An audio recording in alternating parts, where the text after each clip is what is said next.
ওকে, এই ভিডিওতে আমরা দেখব কিভাবে আমরা খুব সহজেই ইম্পর্টেন্ট প্রয়োজনীয় যে সফটওয়্যার বা ওয়েবসাইট গুলো আছে সেগুলো কিভাবে আমরা সেভ করতে পারি যাতে পরবর্তীতে খুঁজে পেতে সহজ হয়।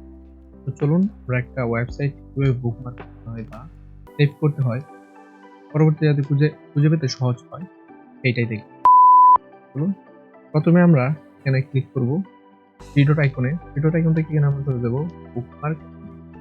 এখান থেকে আমরা সিলেক্ট করব বুকমার্ক স্ক্যান। এখানে জাস্ট একটা ক্লিক করুন। ক্লিক করার পর এখানে আমাদের চলে আসবে কোন ফোল্ডারে বুকমার্কটা সেভ করতে যাচ্ছি এটা আমরা এখান থেকে সিলেক্ট করে দিই। ওকে, এখান থেকে আমাদের ওয়েবসাইট সিলেক্ট করা হয়ে যাওয়ার পর আমরা আমাদের কাঙ্ক্ষিত ফোল্ডারে গেলে আমাদের বুকমার্কটা সেভ হয়ে গেছে।